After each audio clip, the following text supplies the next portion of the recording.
আসসালামু আলাইকুম। কেমন আছেন সবাই? আশা করছি আল্লাহর রহমতে সবাই ভালো আছেন। আলহামদুলিল্লাহ আমরাও ভালো আছি। আজকে অনেক দিন পরে একটা ভিডিও করছি। সকাল সকাল ঘুম থেকে উঠি, চাদরটা চেঞ্জ করে নিচ্ছি। আজকে চাদরটা ধুবো, তাই এই তো চাদরটা চেঞ্জ করা হয়ে গেছে। আজকে দুপুরে রান্না করব না, মানে শ্বশুরবাড়িতে দাওয়াত, ফুপু শাশুড়ি আসবে, তাই এই তো ফুপু শাশুড়ি কেক নিয়ে এসেছিল, মানে ফুপাতো বোন সে কেকের ক্লাস করছে, তাই আমাদের জন্য কেক বানিয়ে নিয়ে এসেছে টেস্ট করার জন্য। আলহামদুলিল্লাহ ভালোই ছিল টেস্ট, বাট আমি একটু মিষ্টি কম খাই, তাই আমার মনে হয়েছিল মিষ্টিটা একটু বেশি হয়েছে, বাট ভালো ছিল। এখানে আমার শ্বশুর শাশুড়ি কিন্তু অনেক আয়োজন করেছিল, বাট ভিডিও করতে ভুলে গেছি। তারা চলে যাওয়ার পরে সন্ধ্যার দিকে আমার ভাসুর আমাদের জন্য চটপটি এনেছিল, তাই এখন খাবো।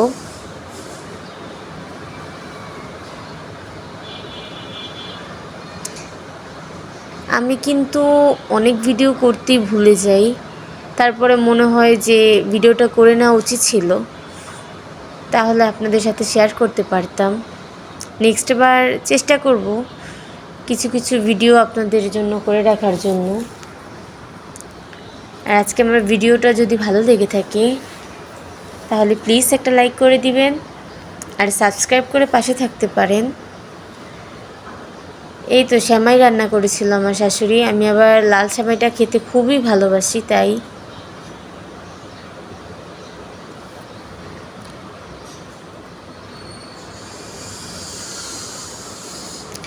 বাসায় এসে কী রান্না করব বুঝে পাচ্ছিলাম না। রাত হয়ে গেছিলো প্রায় 10টা-11টার মতো, তাই ভাবলাম আমার হাজব্যান্ড অনেক দিন যাবৎ চাপ খাবে, তাই চাপ বানাচ্ছি আর বাইরে থেকে পরোটা নিয়ে আসবে। আমাদের রাত্রের খাবার চিকেন চাপ আর পরোটা।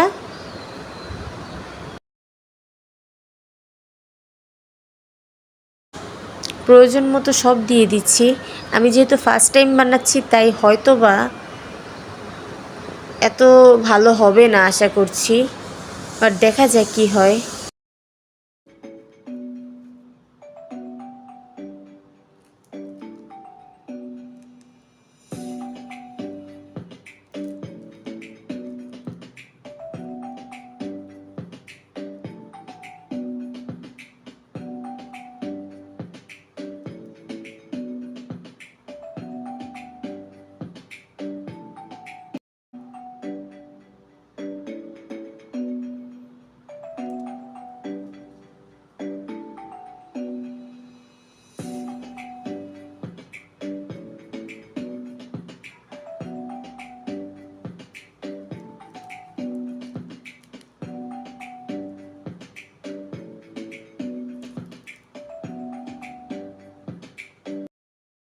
এখানে প্রয়োজন মতো সব কাটাকাটিও করে নিয়েছি, এখন রান্না বসিয়ে দিলাম।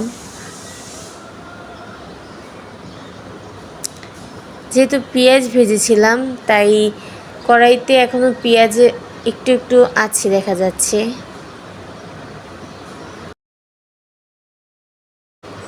প্লিজ আপনাদের কারো যদি আমার ভিডিওটা ভালো লেগে থাকে প্লিজ একটা লাইক করে দিবেন, কেননা আপনাদের একটা লাইক আমাকে অনেকটা সামনে নিয়ে যাবে। প্লিজ কেন আপনারা লাইক করেন না জানি না, বাট প্লিজ একটা লাইক করে দিবেন যদি একটু ভালো লেগে থাকে তাহলে।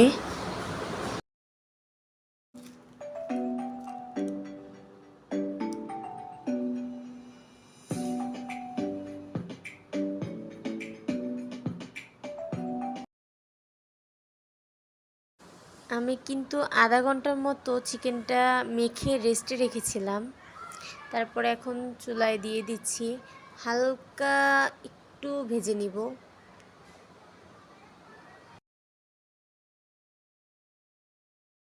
একটু পরপর ঢাকনা উঠিয়ে কিন্তু নাড়া দিয়ে দিচ্ছি, না হলে কিন্তু লেগে যেতে পারে। আশা করছি আপনারা আমার চেয়ে ভালো রান্না করতে পারেন। আমি যেহেতু ফার্স্ট টাইম, যদি ভুল হয়ে থাকে তাহলে আপনারা শুধরিয়ে দিবেন। আর যদি কিছু প্রয়োজন ছিল এটাতে, তাহলে আপনারা আমাকে কমেন্টে বলে দিতে পারেন যে অন্য কি দিলে আর একটু ভালো হতো। এমন এই তো ভাজা হয়ে গেছে, আমি উঠিয়ে নিচ্ছি। ভিডিওতে বাহিরের অনেক সাউন্ড পাচ্ছেন, প্লিজ স্কিপ করবেন যদি খারাপ লেগে থাকে। যেহেতু আমার বাচ্চা ঘুমানোর পরে আমি ভয়েস দিচ্ছি, আর ওই টাইমে বাড়ির নিচে বাচ্চারা খেলা করছিল। ভাজার পর সুন্দর একটা স্মেল আসছিল। কে কোথায় থেকে আমার ভিডিওটি দেখছেন অবশ্যই কমেন্টের মাধ্যমে জানাবেন। আমি কিন্তু আপনাদের কমেন্টের অপেক্ষায় থাকি।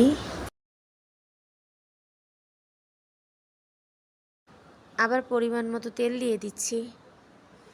এখন সব ময় মশলাগুলো একটু কষিয়ে নিব।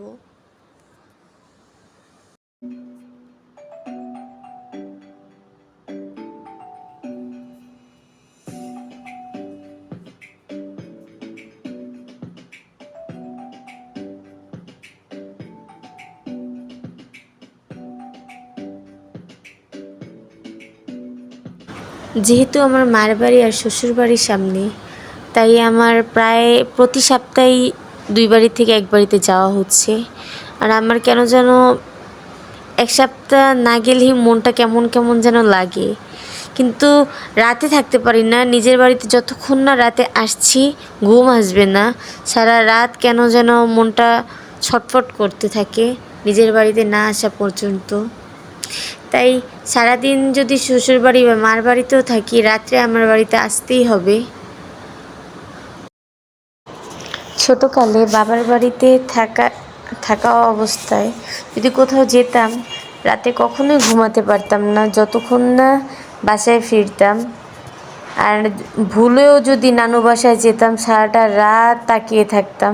কেন যেন মনে হতো আমার আশেপাশে কেউ আছে যে আমাকে দেখছে। আর এখন মার বাড়িতে গেলে নিজের বাড়িটাকে মিস করি। কেন যেন মনে হয় আমার বাড়িতে গেলে একটু শান্তি পাবো। এটা কেন হয় জানি না, বাট এখন মাঝে মধ্যে মনে হয় মার বাড়িটাও মনে হয় আমার জন্য পর হয়ে গেছে। এমন না যে ওই বাড়িতে আমাকে কেউ ভালোবাসে না, ওই বাড়িতে গেলে সব কিছু হাতের সামনে পাই। খাবার, মেয়েটাকে মা রাখে, যা যখন চাই তাই রান্না করে দেয়, কিন্তু নিজের বাড়ির মতো শান্তি এখন কোথাও পাই না। আর অন্যদিকে ঘরে অনেক কাজ করলেও মনে হয় এটা আমারই সংসার, আর সংসারের কাজগুলো তো আমাকেই করতে হবে। ঘর যতক্ষণ না পরিষ্কার পরিচ্ছন্ন করতে পারি ততক্ষণ ঘুমাতেও পারি না। মনে হয় এই বুঝি কাজটা আমাকে ডাকছে। যতক্ষণ না ভালোভাবে কাজটা শেষ করছি ততক্ষণ চোখে ঘুমও আসে না। কথা বলতে বলতে আমার কিন্তু সব কিছু কষানো হয়ে গেছে। আবার একটু পানি দিয়ে দিচ্ছি।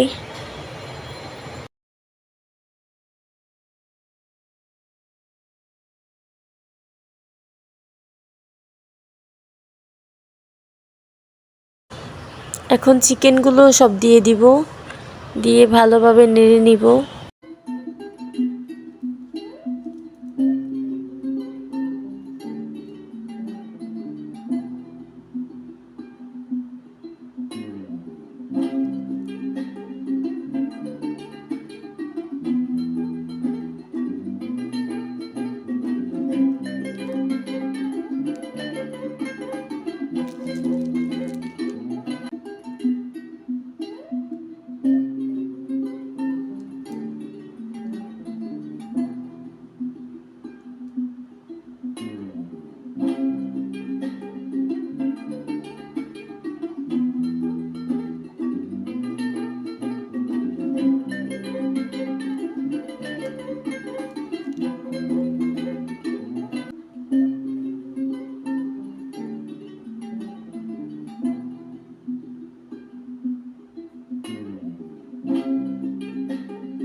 আমার রান্নাটা কিন্তু প্রায় শেষের দিকে। এখন ধনিয়া পাতা দিয়ে নামিয়ে নিচ্ছি। আর কালারটা কেমন এসেছে জানি না আপনাদের ক্যামেরায় কতটুকু দেখছেন বা কেমন দেখাচ্ছে, বাট কালারটা কিন্তু খুব সুন্দর এসেছিল।